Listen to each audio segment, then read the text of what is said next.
Before tayo pumunta dito, dahil medyo na ano ako sa ano natin, susubukan ko mabilis lang yung pag-uusapan natin ngayon. Pero, can you go to First Peter?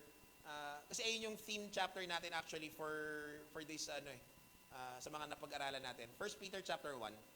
Punta lang tayo. Punta ka muna sa verse 3.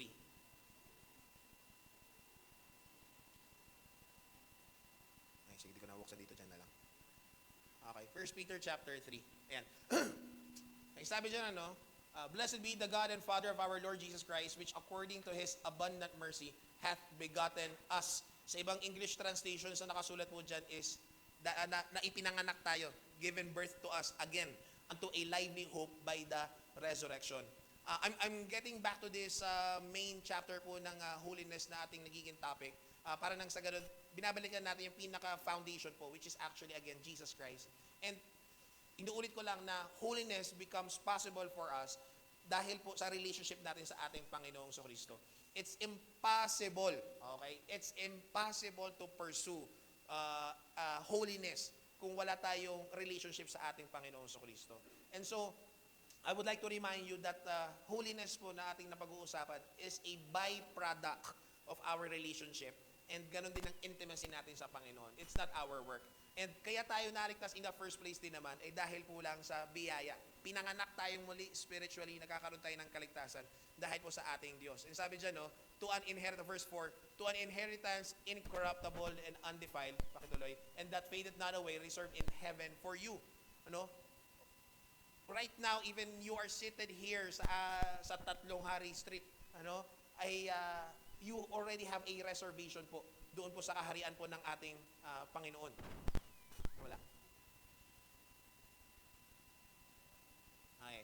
Who are kept by the power of God through faith unto salvation, ready to be revealed in the last time. Then talon tayo sa verse 12. Sa verse 13. Ayan. Unto whom it was revealed that unto themselves, but unto us they did minister the things which are now reported unto you by them that have preached the gospel unto you with the Holy Ghost. Tuloy lang, hanggang mag-verse 15 tayo. Sent down from heaven, which things the angels desire to look into. Wherefore, ito na, gird up the loins of your mind, be sober, and hope to the end for the grace that is to be brought unto you at the revelation of Jesus Christ. In a way, itong mga, why are we doing this? Why are we targeting yung holiness natin? Because alam natin na we are seated in the heavenly places. We are citizens of heaven. Hindi lang tayo citizens ng City Baptist Church. Doon na tayo Okay? And so it is expected of us to have a transformation na mabago po tayo. Now, gusto ko lang din pong banggitin na if, kasi meron yung alam naman natin na tayo nangyayari transformation with information. Lagi ko sinasabi, yan? Ito yung pinaka-proseso ng growth. Information, inspiration, transformation. So, kinakailangan magkaroon ng tamang information, maramdaman mo na tama yung information at kailangan may dapat kang gawin, inspiration, and then nangyayari yung transformation. And so, naalala ko, nung nag-attend kami ng conference nga, marami yung, ganun pala. Okay, gets ko na. And then, upon hearing, upon correction, doon mo mas lalo nakikita yung opportunities for growth mo. And I hope na while we have been going through itong mga naging lessons po natin, na ganun po yung dating sa atin, na okay, I am convicted, I need to do something with itong buhay ko na ito. And if wala yung ganung feeling, kung hindi nagkaroon ng inspiration for transformation, ito yung prayer ko po, okay? Go back to the foundation of your salvation. Okay? Go back to the foundation of your salvation. Is my relationship to God through Jesus Christ clear? Meron ba talaga akong solid na foundation kay Jesus Christ? Kasi supposedly ganun siya. Supposedly may conviction. Pag walang nangyayaring conviction, after ng lahat na napag-usapan natin, you need to ask yourself, kamusta yung relationship kay Jesus? And in the first place, meron ba talaga? And ano pa nga mas maganda pa yung, mas maganda pa yung na-offend nasaktan tapos ayaw nyo na sa akin. Mas okay pa yun. Kasi talagang totally wala. That's my prayer. Okay? Na ganun tayo. Okay? Ayan. As obedient children, not fashioning yourselves according to the former lusts in your ignorance, but as He which hath called you is holy, so be ye holy in all manner of conversation. Okay na yan. Alright? So, ayun yung pinaka-theme natin. Now, punta tayo sa 2 Peter chapter 1 pare. Start tayo sa verse 5. Ayan. And so, ito na. Okay? Upon salvation, dahil God is expecting from us, parehong Peter, 1 Peter, 2 Peter, ano? God is expecting from us na tayo ay magkaroon ng transformation. Bakit? Verse 5, 2 Peter 1, verse 5. And beside this, giving all diligence, add to your faith virtue, and to virtue knowledge, and to knowledge temperance, and to temperance patience, to patience godliness. So, sa madaling salita, yung virtue na sinasabi dyan, another translation is moral excellence. Okay? So, byproduct ng relationship natin kay Jesus Christ ay nagkakaroon tayo ng moral excellence. Hindi siya nagiging abstract lang, hindi siya nananatiling theory lang yung holiness, but rather it becomes practice, it becomes lifestyle po natin. Okay? Kaya, after mo ma-save, dapat ikaw mismo hinahanap mo sa sarili mo itong mga bagay na nangyari na ito. Kanina sa Discovery class, sabing ganun, may iba't ibang stories, testimonies kung paano sila na-save. Merong mga mabilis, may mga mababagal, merong talagang matagal bago nila na-gets kung paano talaga yung salvation. Pero bottom line, ikaw mismo hinahanap sa sarili mo kung ano yung nangyaring transformation, kung may nangyaring transformation ba talaga or wala. And you are hungry for it. You are hungry for it. Hinahanap mo talaga sa sarili mo na mayroong progress. Okay? And supposedly for a Christian, kapag walang nangyayaring progress sa morality mo, nandun yung kalungkutan mo eh. And I remember many individuals coming to me na asking, Christian ba talaga ako? And praise God, you are questioning your salvation. Okay? Kung tama ba talaga yung relationship ko, kung meron ba talaga akong relationship.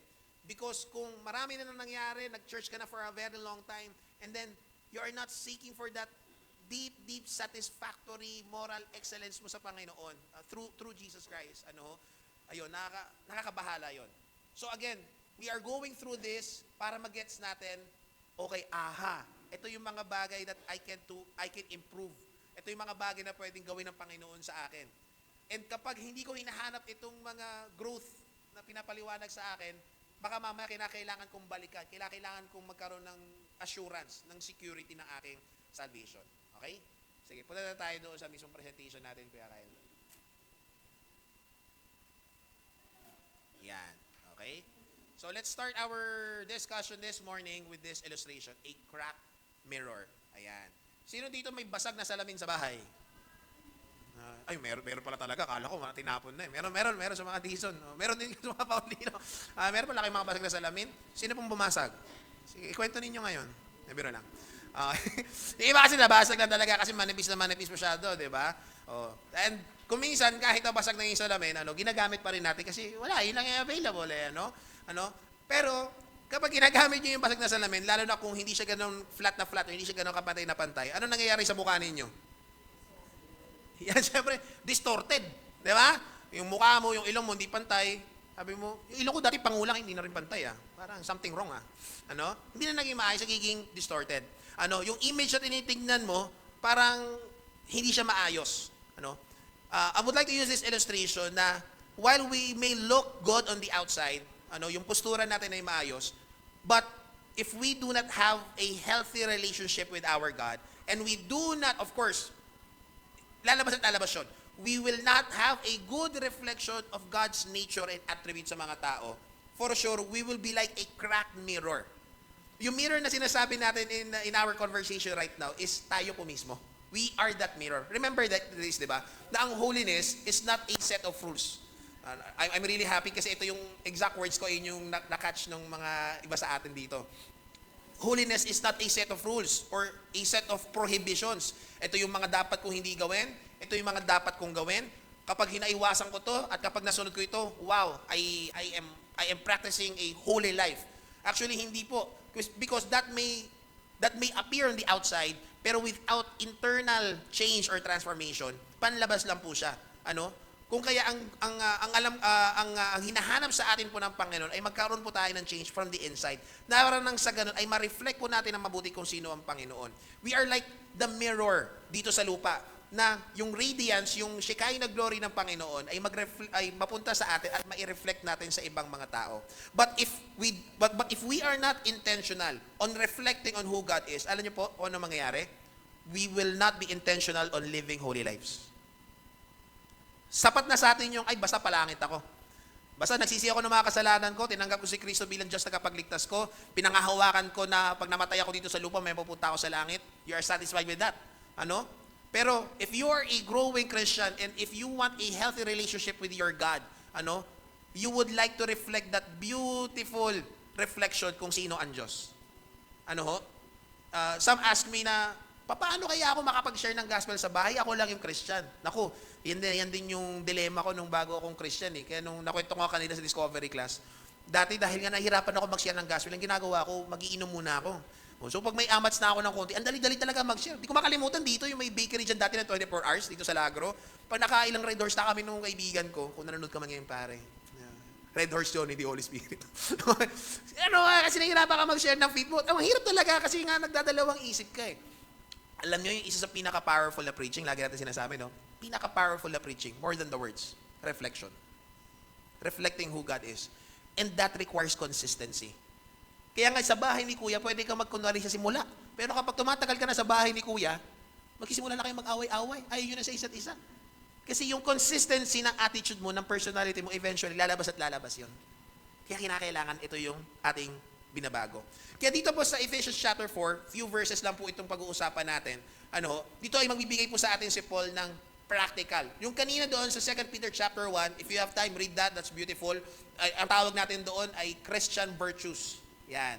So ito yung dapat dinadagdag mo sa faith mo. Yung pag-uusapan natin ngayon is yung practical side of it. Paano mo siya ngayon ma-exercise on an everyday basis. And remember po na yung mga nakalimutan natin pag-aaral, ang focus natin is maging personal yung transformation. Maging personal. Na nakikita mo yung pagbabago dyan ng ginagawa ng Banal na Espiritu. Today, okay, ito yung ilalagay natin sa isip natin. Today, God is not only asking for a transformation on a personal level, but on a communal level.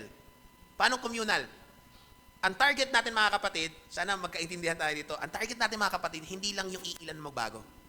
Hindi lang ako yung magbago. Hindi lang yung kaklose kayo magbago. We want to be a community that is transforming. Nang sa ganon, when we go out, alright, we are effective representatives, we are effective ambassadors, we are effective reconcilers ng Panginoon. That way, hindi tayo magkakaroon ng mode. Sunday, Christian mode. Wednesday, Christian mode. Other days, young pork, fantastic tocino mode. Anong bahala na. Hindi ka magkakaroon ng mode. It's going to be a, natural way of life mo na. Yan yung pag-uusapan po natin ngayon. And it starts dito po sa atin. Okay? Nakukuha natin ha? Yung magiging conversation natin, ang target, inside. Dito mismo po sa atin, amongst us. Di mo muna natin, okay, importante na yung mag-message tayo sa labas, pero ang unahin natin kung healthy yung loob. Okay? Target ko, transformation ko, but not just on a personal level, but on a communal level. Alright? So, today, salita ko ng salita, meron pala akong slides. Ay, lumipat. Ay, ayan nyo na, nasabi ko na yan. Sorry. Ayaw, parikoy.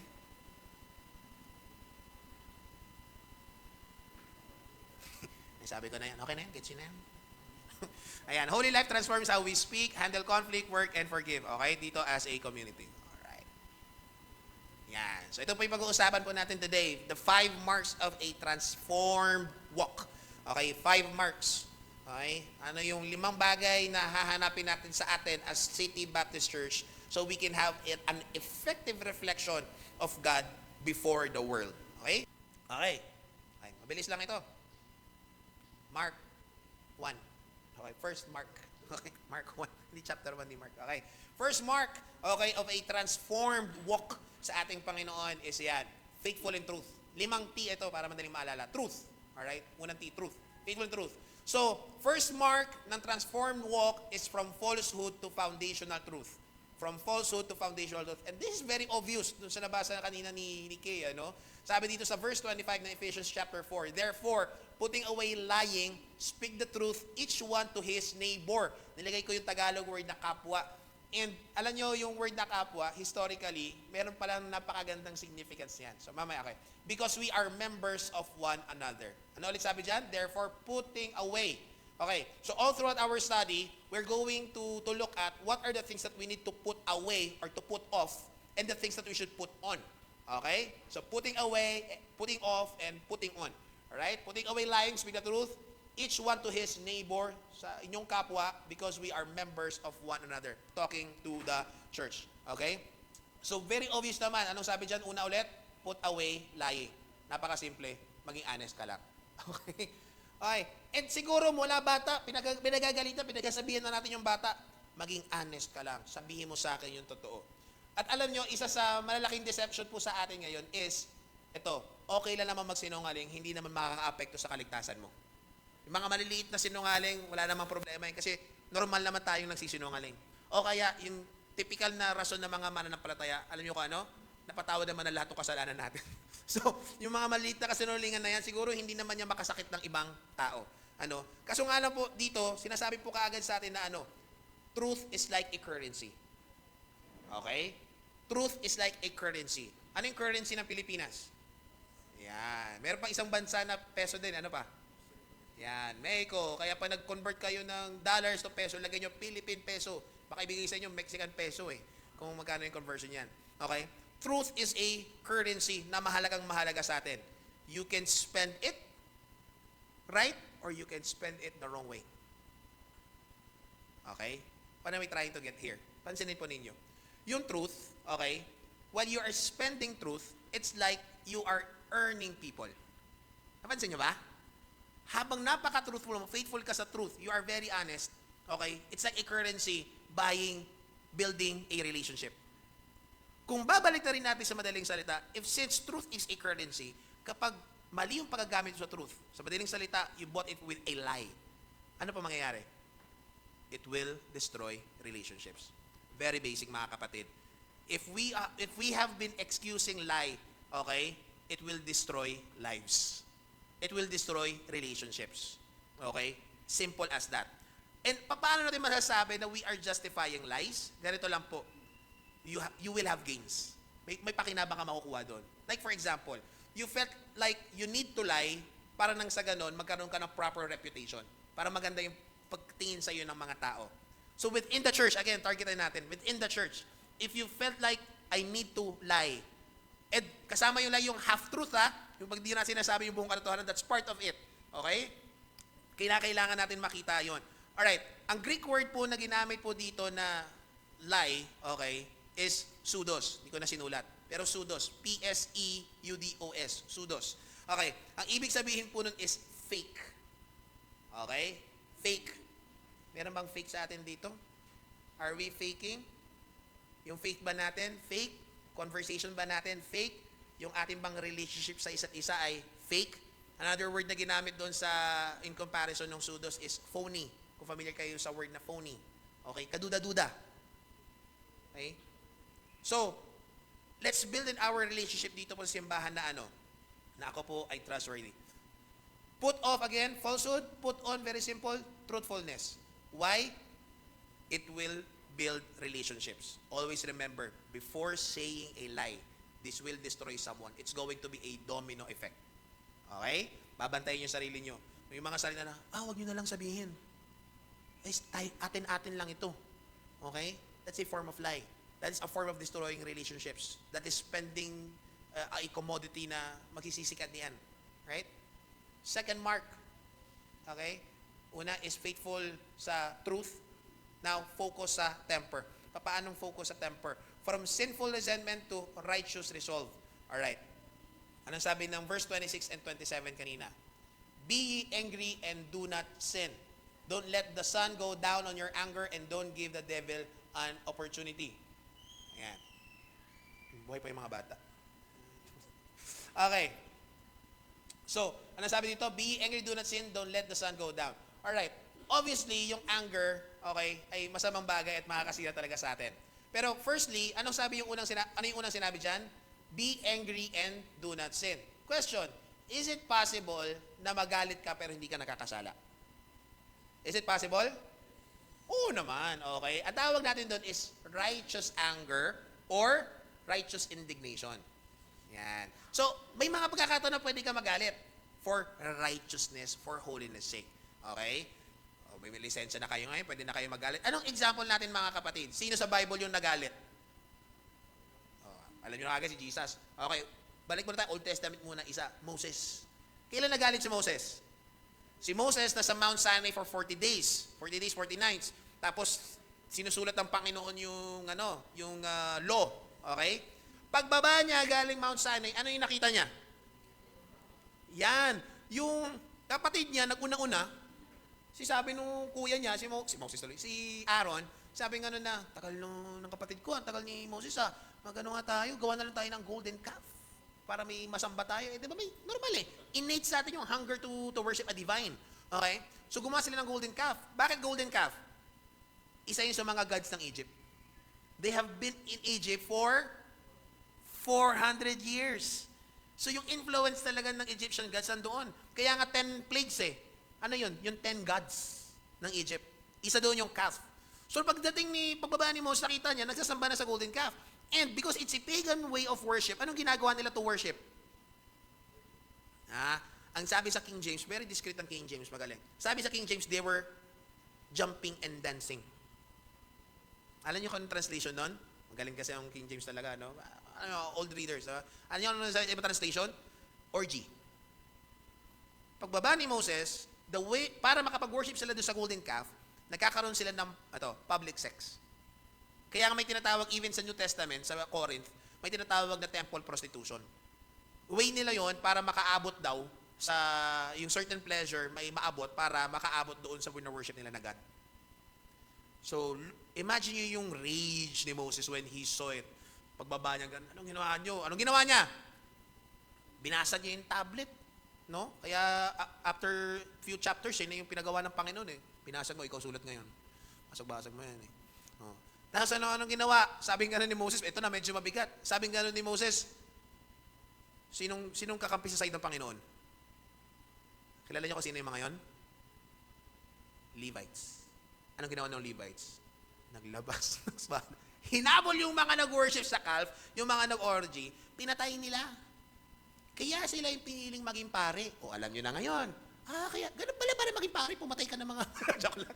Okay. Kaya sila yung pinili, na tribe. Sila yung tribe na naghunting doon sa mga nagsamba sa golden calf. Look at that. And question, nagalit ang Diyos? Hindi. Galit ang Diyos doon sa mga yon. And God welcomed yung killing doon sa mga nagsamba sa golden calf. Okay. Second example natin na mas kilala nyo, nabanggit nyo kagad kanina. Sino?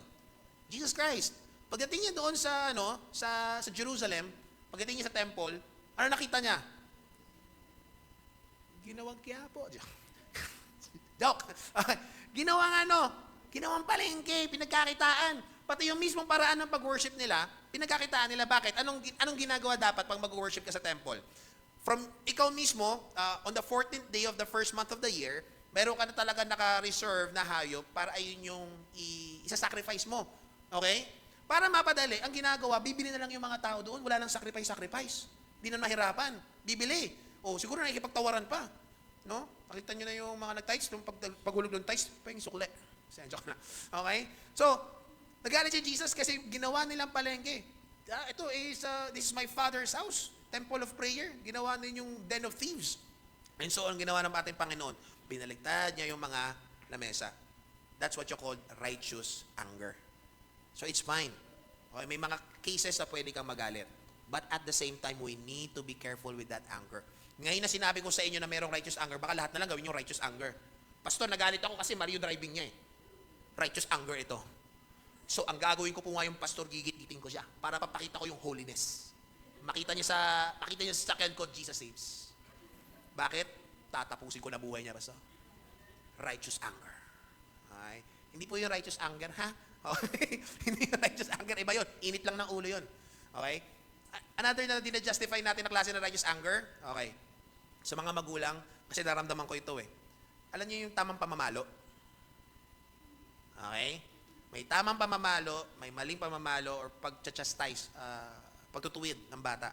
Okay, pagdidisiplina. Okay. Mas madalas, na kaya natin didisiplinahin or papaluin yung mga anak natin, mga bata natin, it's more like dahil galit lang tayo, gusto natin ma-release yung anger na yun. Kaya be careful with anger. Kasi baka mamaya, we are justifying it as righteous. Kasi gusto kong maayos And I can remember, nung time na meron akong alaga, ang usapan kasi namin, papaluin ko siya kapag nag-disobey. Isa lang. Makasira ka ng gamit, okay lang. Ano man gawin mo, isa lang ang dahilan kaya papaluin kita pag nag-disobey ka sa akin. Hindi niya na-gets lahat ng disobey yun eh. So, di ka sa akin nag-disobey. And dumating sa point nung una, tatanungin ko siya eh, okay, anong gagawin natin? Kasi nag-disobey ka sa pinagawa ko na ito. Sabi niyo, papaluin po. Noong una, madali. Alam niyo, mga weeks lang na inulit ko ulit yung pagpalo, hindi ko akala ganun pala yun. Masakit pala sa puso mamalo. Kaya sabi ko sa kanya, di ko na natiis, parang matanda yung kausap ko. Sabi ko sa kanya, ba't mo naman ginagawa sa akin? Ayaw kitang paluin eh. Gusto ko okay tayo eh. Ano? Kaya we need to place our anger ng tama. Baka mamaya mali. And even amongst us, anong sabi dito ng Bible? Don't let the sun go down on your anger and give the devil an opportunity. Okay? Bigay ko muna yung bandang dulo. Ano sabi doon? Don't give the devil an opportunity. Okay, we need to be careful with anger. Why? Anger is like a doorway or entry point for the devil. If dito sa atin, we are nag-aalaga tayo ng galit or ng init ng ulo or ng pait sa ibang tao, I am telling you, that is Satan playing. That is Satan playing. At sabi dyan, di ba? Sino nagsabi nito? Don't let the sun go down on your wrath or anger. Sino nagsabi niyan? Si Paul, yun, nakasulat to. Hindi. Pero sa pinagkuhaan yan, sino? Okay, si Jesus. Kailangan ano yung bakit sinabi ng Panginoon, bakit sinasabi sa atin ni Apostle Paul na yung devil magkakaroon ng opportunity? Naalala ko, sinabi ito ni Doug Kramer na very practical. Sabi niya, kapag hinayaan mo na matapos yung araw na hindi kayo nagsusorry sa isa't isa at hindi mo pinatanggal yung galit, sabi niya ganun, makakasanayan niyo yan. Sabi niya, I'll give you an example. Nag-away kayo. Tapos iniisip mo, bukas na lang kami magbabate. Okay? So, hayaan mo yung galit, hindi nyo na pag-usapan. Sabi niya, from one day, okay, so magkasorry kayo kinabukasan. Pero dahil binigyan nyo ng opportunity, nakasanayan nyo na hindi kayo magsasorry, na tatanggalin yung galit sa relationship nyo, bilang mag-asawa, sabi niya, susunod niyan 3 days na. Kaaway kayo ngayon, galit ka sa kanya, tapos lahat nung inis mo, isip mo na, buong kasaysayan ng relasyon ninyo, ganito talaga siya. Ha? Lahat na, naalala mo na, naging, history teacher, tsaka archaeological expert. Okay? Lahat, hinukay mo na buong kasaysayan. Naalala mo lahat. Sabi niya, yung 1 day, maging 3 days. Yung 3 days, maging 1 month. Yung 1 month, maging 6 months. Hanggang maging 1 year. Bakit? Kasi sinanay mo na yung galit aalagaan mo sa puso mo. That's marriage, ha? Kaya marami mga marriage, tanungin niyo yung mga dumarating sa point ng divorce, halos lahat para yung kwento. Nagsimula saan sa ano? Isang araw lang, hindi nag-uusap, 3 days din nag-uusap. Okay? Hanggang magiging matagal na. Kaya ang sabi ng Bible, don't let the sun go down on your wrath or your anger. Let me tell you this, mga kapatid. Whether it's in your family or dito sa church, conflicts are necessary. Okay? Conflicts are necessary for growth. The only thing is, hindi tayo sanay sa conflicts. Parang ganito, may kausap ka kahit mahal mo yung tao, pero may napag-usapan kayong topic na hindi kayo nagkasundo. Yung batok mo ngayon, tinataasan yung buhok, tapos ang sakit-sakit yung batok mo. Hindi ka mo kumain ng bulalo, pero sakit ang batok mo. Bakit? Kasi naiinis ka eh. Hindi ka nanalo doon sa conversation na yun. Di ba? Dito sa atin, alam nyo kung anong laro ni Satanas? May maliliit na bagay, hindi ka pinagbigyan. Tapos ngayon, sakit-sakit ang batok mo ba? Hindi ako pinapakinggan sa sinasabi ko ah. Yung ego ko naapakan na. Bakit ito yung komento tungkol sa akin? Tandaan niyo mga kapatid, ang church po ay para tayong melting pot. Hindi melting pot lang, masarap doon, pero hindi yun. Okay, melting pot. Anong melting pot? Pag sinabi mo melting pot, katulad ng Pilipinas, tayo po ay isang melting pot. We have different cultures. Okay? Kaya nga itsura natin, tayo daw yung the Mexicans of Asia. Okay? Kasi itsura natin, we're more like Mexican or Spanish, pero dito tayo sa Southeast Asia. Ang simbahan po is a melting pot. Papaano? Sa bahay nyo may kultura kayo. Yung probinsya ninyo may kultura kayo. Okay? Yung upbringing sa'yo, that's another culture. Biro mo tapos nagsama-sama tayo dito. Tapos meron tayong iisang goal. Normal po makakapatid, magkakaroon tayo ng conflict. Don't let anger win. Don't let Satan play. Okay? Huwag na tayong magagulat kapag nag-away-away tayo. Pero remember, baka mamaya yung anger na yan, na sinasabi mong tama naman ako, baka self-centeredness. Gusto mo lang manalo. Gusto mo lang na mapakinggan ka. Okay? Gusto mo lang ikaw yung mas nakakaangat. Okay? Kaya ito ha, yung tawag mo dito, yung mga biglang ano, tawag sa akin yan, yung nagsasnap, yung outburst. Yan, that's a form of wrath or anger. Yung bigla ka na lang pumuputok. Okay? Yung bigla ka nagdadabog. Kasi yung iba hindi nga hindi nga siya bumawi ng salita pero nagdabog naman. O kaya yung tinatawag na passive aggressive. Ano yung passive aggressive? Ano example? Ha? Anong example ng passive aggressive? Mainit yung ulo mo. Sabi mong ganun, kailangan godly ako, di ako magsasalita. Di ako magsasalita ng 1 month. Ang tawag doon, silent treatment. That is a form of passive aggressiveness. Silent treatment. Kasi ayaw yung pag-usapan na lang. Tapos aantayin mo na dapat siya yung mag-sorry, hindi ako. Yan. Okay? Mga kapatid, if hanggang ngayon, mahilig ka sa adult tantrums, okay? Yung tantrums, normal yun sa bata. Pag di nabibigyan ng bike, normal yun. Pero yung adult tantrums, alam ko pa paano? Hindi ko na siya kakausapin. Hanggat hindi pumuputi ang uwak. Buti nila may puting uwak na. Pero nabalita kay Jessica So. May puting uwak. Okay? So, kaya maging maingat po tayo.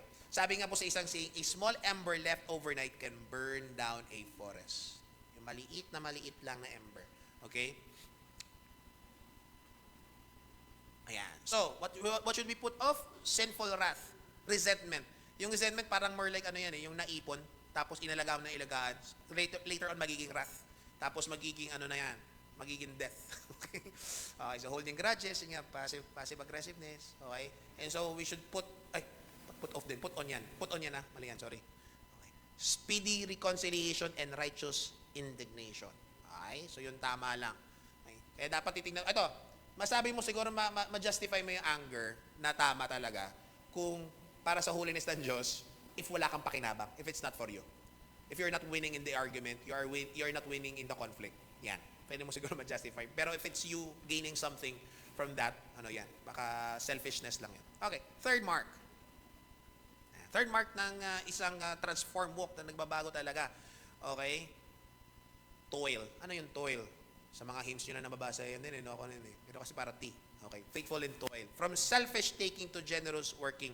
Grabe naman yung transition na ginawa ni Paul from pananalita lang, ngayon with hands na. I can remember yung sinabi ni King Solomon, whatsoever your hands find to do, do it with all your might. Ano man matagpuan ng iyong kamay na maaaring gawin, okay, gawin mo ng buong sikap mo. Sabi ni Ephesians 4 sa verse 28, let the thief no longer steal. Instead, he is to do honest work with his own hands so that he has something to share with anyone in need. Ano? So, may transition from accumulation lang, nagiging generous giving ka na.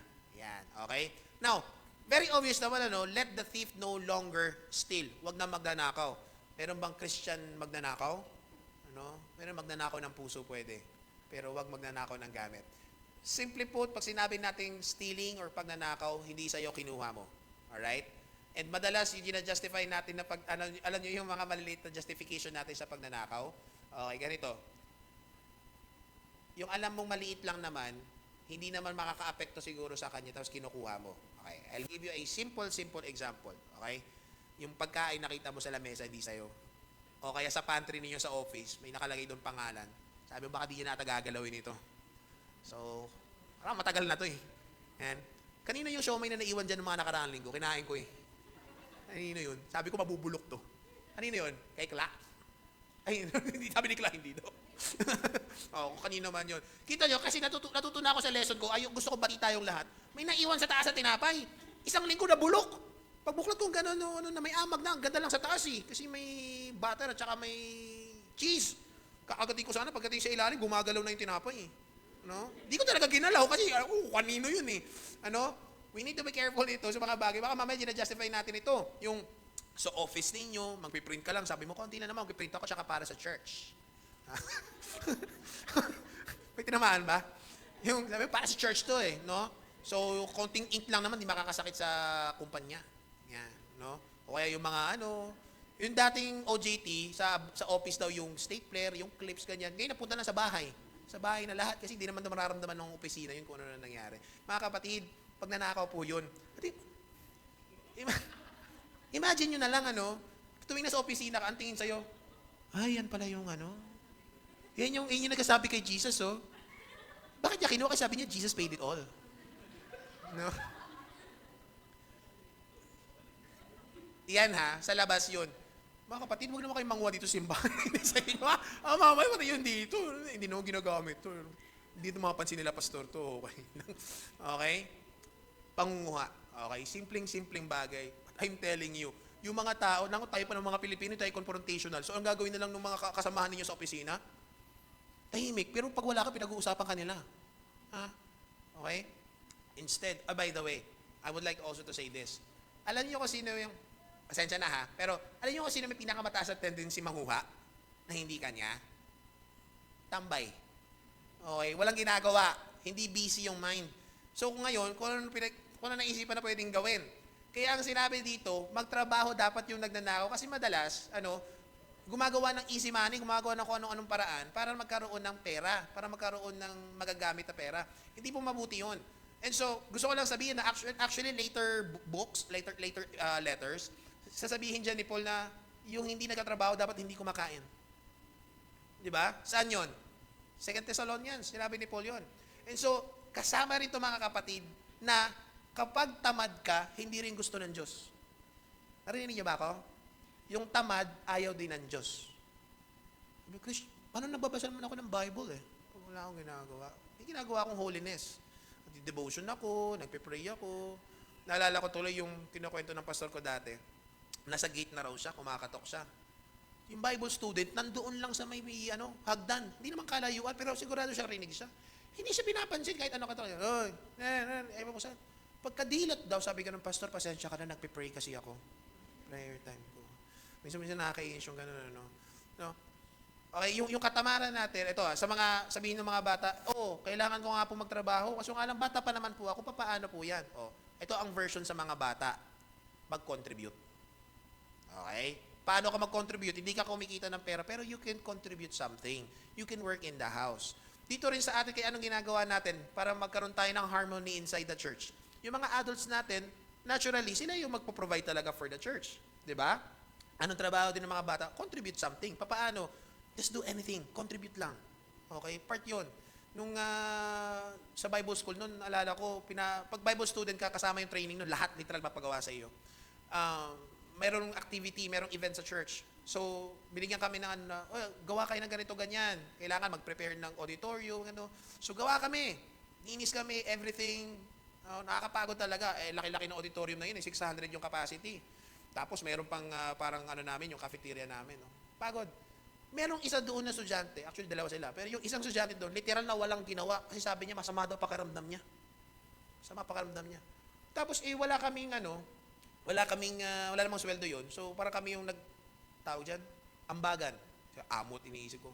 Yung nag-ambagan kami, bili kami pansit canton. Aba, nung nakaamoy ng pansit canton, gumaling. Nakabangon at nakakain. Sa kamanghang-mga, nakatingin lang kami sa kanya. Tapos sabi namin, pre, totoo lang, hindi ka nahihiya. Kahit konti lang. Hindi ka ba nahihiya? Lahat kami gumawa, ikaw walang kwenta. Saan may konting hiya lang naman?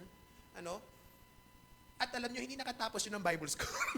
Kasi hindi ka talaga makatapos sa Bible school pag tamad ka eh. Okay? Ayaw ng Panginoon ng tamad.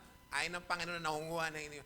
Dito sa atin, we want a rhythm. We want harmony po dito sa ating simbahan. At ito po yung maganda mga kapatid. Ano sabi sa bandang dulo? So, that he has something to share with anyone in need.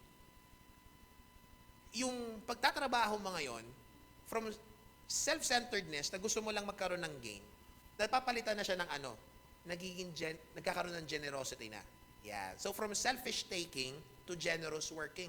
Magtatrabaho ka, hindi lang para sa sarili mo because, gusto mo rin makabahagi ng pagpapala sa ibang mga tao. Ngayon, ang makakagets lang na itong sinasabi rin natin dito, alam nyo kung sino rin po? Christians lang. And growing Christians lang. Okay?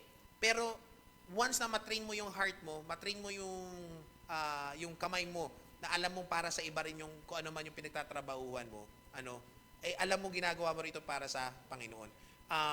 Si John Piper, yan. Si John Piper sa Desiring God. Sabi nga rin ni John Piper, ang maganda daw sa giving, nag-work ka and then nag-earn ka, you want to give ng blessing sa iba. Sabi niya ganun, it's a good training sa'yo para matanggal yung selfishness. Giving daw, is training para matanggal yung selfishness. So maganda siyang goal na bakit ka nagtatrabaho? Of course, to provide for your family, to help yung ano mo, kung yung mga anak mo, kung may mga pamangkin ka, kung may mga apo ka, okay? But ganun din, you extend it what? You extend it to other people. Kaya nga, kung ano lang yung makakayanan natin. Alright? So, practically, there's an old versus new. Ano yan? Put off the old life. Yung stealing, yung panloloko, taking what is not yours. Ayan. Naalala ko tuloy ito. Nakalagay kasi dyan yung dishonest tax. Dito pala sa Pilipinas, ano, pag lahat ng paraan, gagawin talaga ng mga kumpanya makaiwas sa tax. And meron kasi nag-testimony, sabihin ko na, yung may-ari ng Sea Oil, Christian yon. So sabi niya, nung siya na yung naging, siya pala na nag-start up ng Sea Oil, sabi niya ganun, dahil gusto kong sumunod sa Panginoon, sinigurado niya raw na magiging honest sila sa tax nila. Nung in-emphasize niya na basta kami, magiging honest kami sa tax namin, doon ko nag-gets na, so ibig sabihin, maraming companies talaga, hindi sila honest sa tax nila. Okay, even sa taxation po natin mga kapatid, yan. Okay? Kasama po yan sa dapat ay nagiging tayo, excellent sa pagbabayad po ng ating mga tax. Okay? Sa Pilipinas, ang daming tax. Iyaan nyo na. Sumbong na lang natin sa Panginoon. Okay. Okay. Put on, diligent labor. And maganda yung ginamit na Greek word doon sa labor or sa work. Another way to put it is to exert himself to the point of exhaustion. Yan. Okay? Nagkaroon kami ng bisita kagabi, biglaan eh. Oh. And sabi niya gano'n, tinatanong niya, Pastor, paano ko malaman kung anong kalooban ng Diyos, hindi kalooban ng Diyos sa paghahanap ng trabaho? Okay, mahaba yung naging conversation na namin. Pero ako share ko lang ganito. Isa sa mga bagay na alam mong para doon ka sa trabaho mo, alright, is alam mong nagpo-progress ka, alam mong nag-grow ka, and makikinabang yung mga tao sa buhay mo. Yan. Okay? Fourth mark. Patapos na kaagad tayo, di ba? Okay. Fourth mark na tayo po ay may transformation na at hindi lang nagiging talkies yung atin pong pananampalataya. Faithful in talk. Paano faithful in talk? Okay, from corrupting words to constructive speech. Corrupting words to constructive speech. Anong sabi sa Proverbs 18:21? Nagsingit tayo ng isang verse. Okay, death and life are in the power of the tongue. Alright? May naalala akong illustration na ginamit years ago. Sabi niya gano'n, nung World War II, okay, December ito, papunta yung fleet ng Japan sa Hawaii. During that time, ang US, hindi pa sila sumasali ng war. Yun ang ibig sabihin, yung Pilipinas di rin kasali. Pero, nung nangyari yung fleet ng Japan, they were on their way to Hawaii. And then, they were just waiting for that one command. That one command, kung ano yung gagawin. And kung napanood nyo ito, nakalimutan ko yung title ng movie, andun, pinapakita na, nagdadalawang isip din siya if I'm going to give the command na ba. Andun yung doubts niya. Pero dahil binigay din sa kanya yung order in one word, binigay niya yung command to attack Hawaii. And dun yung naging parang isa naging point na dahilan kung bakit ang US sumari sa World War. And tayo rin, alam nyo na maraming Pilipino ang nadamay din nung time na yon. One word. Okay? Death and life are in the power of the tongue.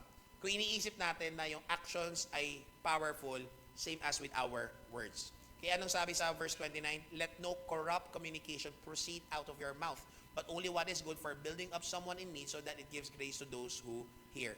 Ano pong sinasabi dito? Obviously, okay, yung sinasabi dito ng Panginoon din is yung, sige, huwag tayo magmura. Yan. Obvious naman yan, no? Iwasan yung pagmumura, huwag natin mumura yung mga tao. It's because of the effect. Okay? Yung mangyayari sa iba. Let no corrupt communication proceed out of your mouth, but only what is good for building up. Okay? May tubig po. Grabe naman. Pag mga pogi, ganun talaga. Thank you. Okay? So, hindi lang po yung pagmumura yung sinasabi dito, ha. Kasi kung minsan, di nga tayo nagsasabi ng PI, di nga tayo nagsasabi ng JIGO at ang iba pang mga hindi mabubuti mga pananalita. Pero at the same time, hindi rin full of corruption pa rin yung bibig natin. Papaano po yan? Okay. Okay. Let's look at some instruction in talking. Ang sabi po dito, una, sabi ng Panginoon, yung negative command, pinapatanggal sa atin. Ano ulit yun? Yung corrupt communication. So what do we have to put off? Yung Greek word na ginamit po dyan is sapros. At alam nyo kung ano ibig sabihin ng sapros? Ito po yan. Ang ibig sabihin niyan, bulok. Yung umaalingasaw. Walang kwenta. Kaya ang ginamit na example, like spoiled fruit. Yung sinasabi na yung corrupt, yung pangit na pananalita, alisin. Kasi mabaho yan. bulok yan, walang kwenta, makakasira lang sa iba. And so, ano yung pinapatanggal sa atin ng Panginoon? Corrupt, unwholesome speech, kasama yung obscenity, yung pagmumura, slander, criticism, and any worthless talk. Anong ibig sabihin po nito? Hindi lang po pagmumura. Okay, listen carefully mga kapatid. Ito yung madalas na justification natin, no? Ito ha, okay, ito. Napag-uusapan lang naman. Ayan. Narinig nyo na ba yan? Nasabi nyo na rin ba yan? No? Sabi nung aming pastor niyan pagkatapos namin pagchismisan yung buhay ng ibang tao. Amen. Lahat ng mali ng ibang tao pinag-usapan namin. Tapos sasabihin pagdating sa dulo, teka lang, parang mali na to. Tapos di ko makalimutan pag sabi niya, mag-pray tayo. Tapos di ko makalimutan, sabi niya, ang prayer ganito, Panginoon, humingi kami ng tawad sa kasalanan namin. Nag-usapan na ibang tao. Alam niyo mga kapatid, yung sinasabi natin na pag-uusapan ng totoo lang, that is slander. Okay?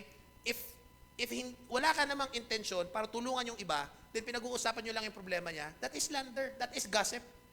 Okay?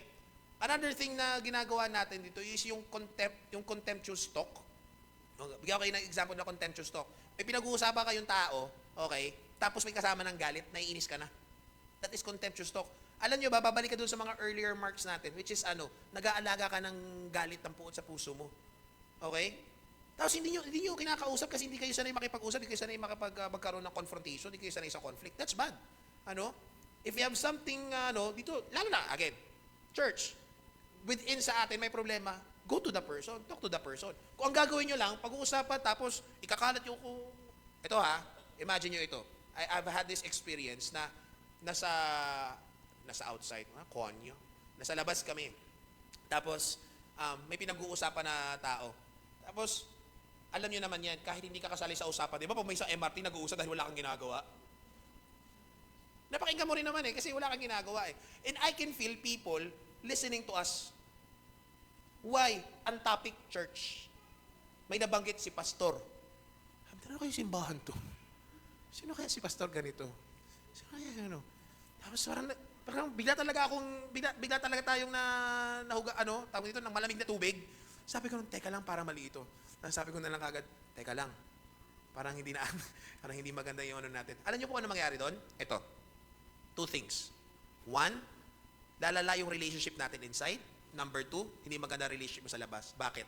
Ang representation natin sa hindi mananampalataya from outside our church, kahit na mananampalataya outside our church, alam niyo ko ano? Ayoko maging part ng church na yan kasi ganyan pala yung ginagawa nila. Sabi nila, ano yun? Everyone is welcome. We are a loving church. Wag na lang ako i-love. Kasi kung paglabas pala ko yung anong issues namin does not stay inside the church but goes outside the church. How can that be love? No? So, by all means, you can criticize, but make sure you confront. You can be critical. Okay? Pero make sure na resolve it within. Okay? Mas ma-appreciate ko pa nga yung iba na yung pag may talagang mabigat sa puso niya, damdamin niya, makikipag-usap, mas magandang bagay yun. No? Tanggalin na natin yung parang kailangan manalo sa bawat argument. Okay? So, again, hindi lang pagmumura, kasama yon. Okay? Training na natin yung sarili natin, yung mga bagay na nakasanayan natin, pananalita. Yung mga bagay na nakakasira sa iba. Those are corrupt words. I-training na natin. Tayo magsitahan sa isa't isa. Basta may matagal na lumang kanta.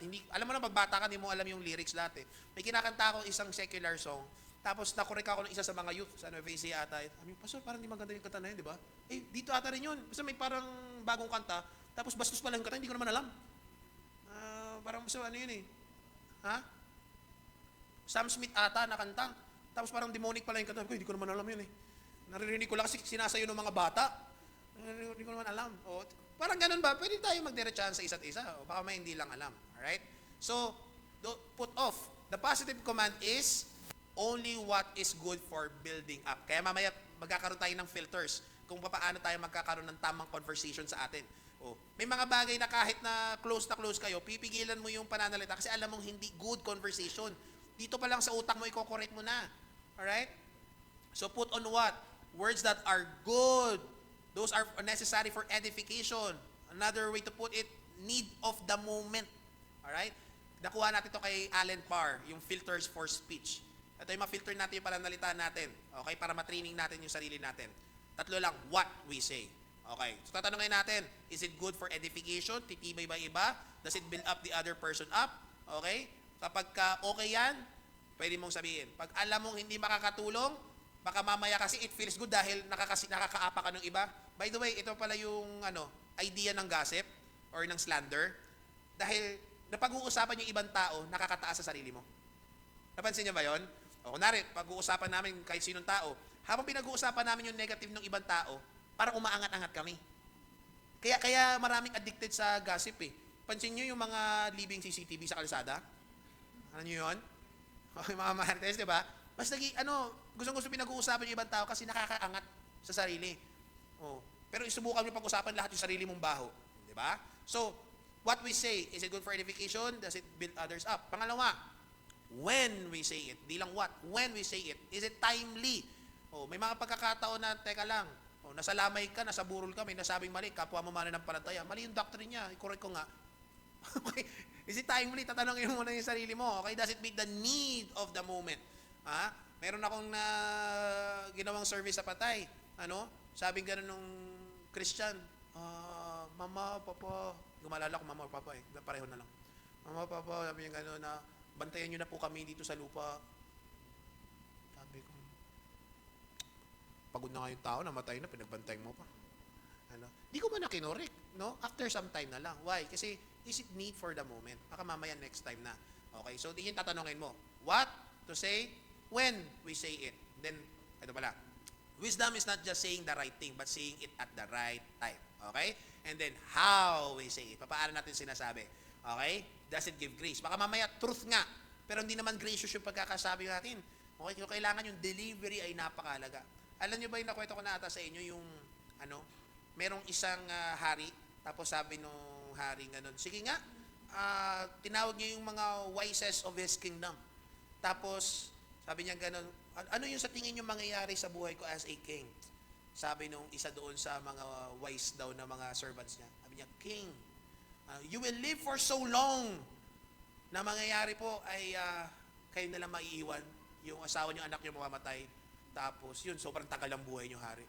Nalungkot yung hari, pinarusahan yun. Yung pangalawa, sabi niya ganun, napakinggan niya na eh. Pangalawa, sabi niya ganun, King, nako, sobrang haba ng buhay niyo, marami kayong mai-enjoy sa buhay. Marami kayong mararanasan. Gusto ko yan, bigyan ng rewards. Anong difference nung sinabi nung dalawa? Pareho lang. Pareho lang naman yung sinabi nila. Yung delivery lang yung nagkaiba. Yung isa kasi malungkot yung pagkakadeliver, yung isa exciting yung pagkakadeliver. No? Kung minsan nasa delivery lang po natin, yung kasabihin po natin, so kinakailangan ulit? Dapat seasoned with grace. Okay? Seasoned with salt dapat yung ating pananalita. Kung paano natin sasabihin, kahit importante pa yan. Okay? Does it impart a blessing? Leaving the listener close to Christ and more encouraged. Na pag naghiwalay kayo, mas masaya siya. Okay? So ano tatlong filters lang? What we say, when we say it, and how we say it. Ganon lang po kasimple. Okay? Our words are like bricks. Okay? Sa atin, hindi bricks eh. Pilipinas eh. Hollow blocks. With them, we can either build walls or division or shelters of grace. Okay? They are either building walls of division or shelters of grace.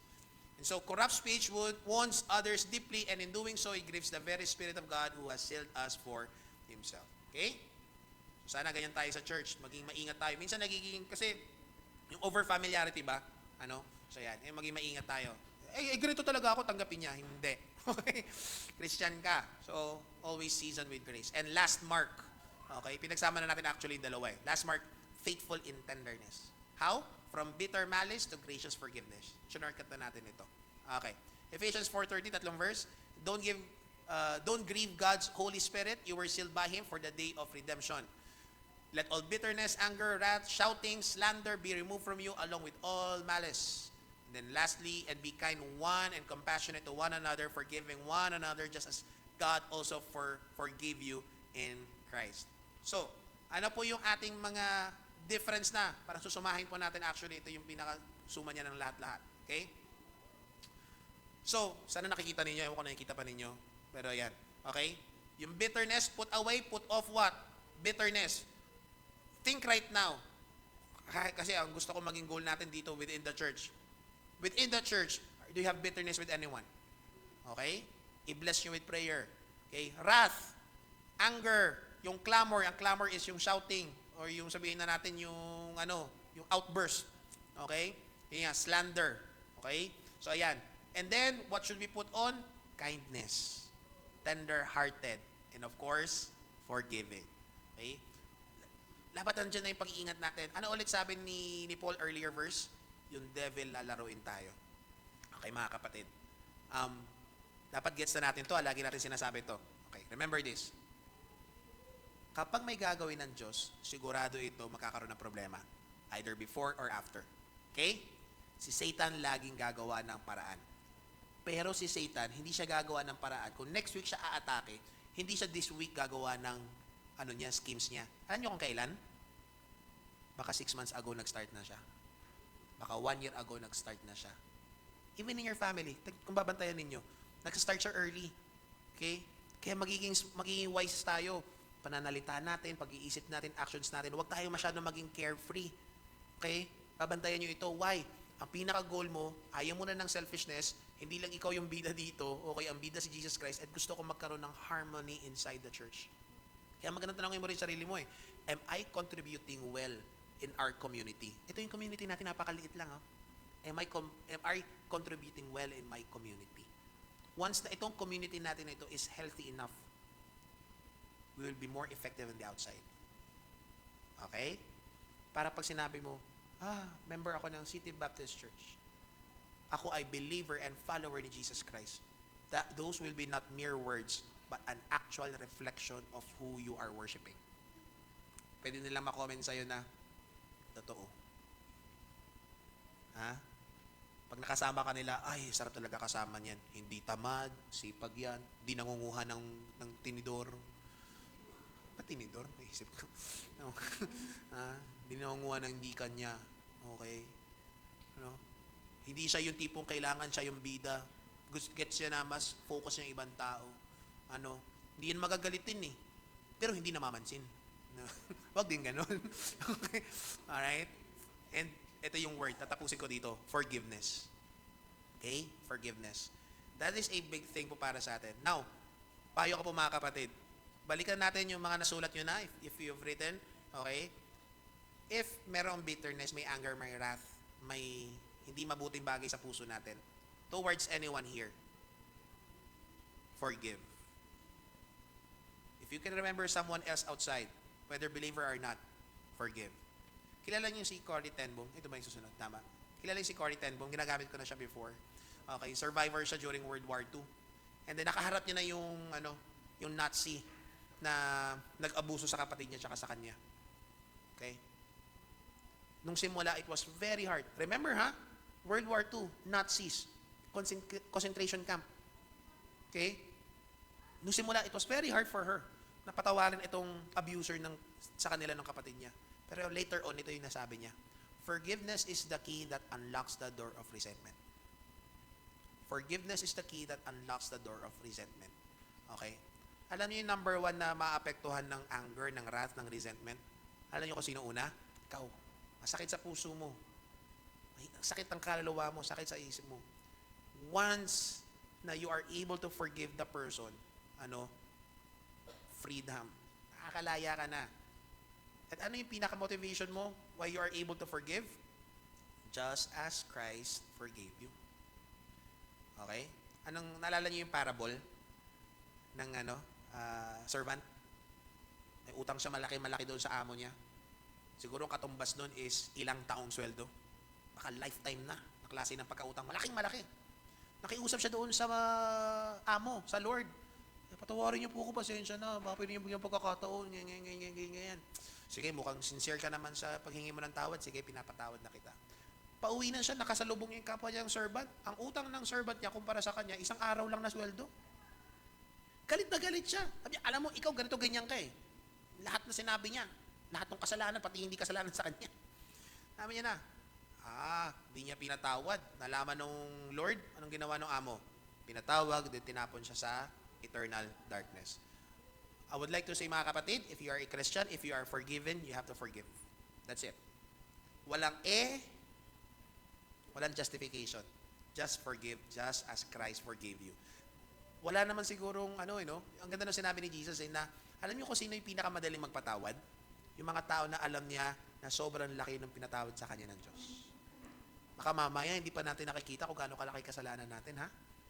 Ako, napakalaki po ng ating kasalanan sa Panginoon. Okay. Tapusin na po natin. Okay? So, paano tayo maging set apart for love? Okay? Lies for foundational truth. Sinful anger for righteous resolve. Selfish theft for generous work. Okay? Corrupt talk for edifying grace. And bitter malice for gracious forgiveness. Okay? Okay. Truth summary natin. Holiness is not just about being set apart from sin. It's about being set apart for love. Babalik tayo sa pinaka-core motivation natin. Love. Why do you want to avoid sin? Why do you want holiness? Why do you want to be obedient? Because you love God. Why would you forgive? Why will you set aside anger? Bakit hindi ka nagiging tamaan? Hindi ka nangunguha? Okay? Bakit ka excellent sa work mo? Okay? Bakit good speech, good communication skills ka na? Why? Love. Right? And remember this. Kung hanggang ngayon, aalagaan natin yung pagsisinungaling, we are justifying lie, white lie daw kuno, okay? Yung anger, yung greed natin, yung bitterness, ito yung makikita ng mundo. A distorted reflection of God. Ayan yung version ng Diyos nila. Sabi nila sila yung nasa truth. Pag ito yung nakikita sa relationships natin. But of course, if you are catering truth, patience, generosity, grace, forgiveness, okay? Nakikita ng mga tao yon. You are actually sharing the gospel using your life. Okay? The world sees reflection of God clearly. Ito ang totoong sinasamba nila. Ay, ito yung gusto ko.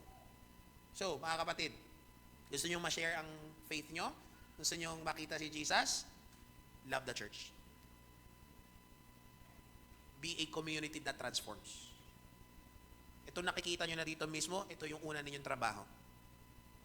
Para nang sa ganun paglabas, mas effective tayo. Okay? Let's put it in another perspective. Holiness is not just separation from sin, it is the reflection of God's love. Alright?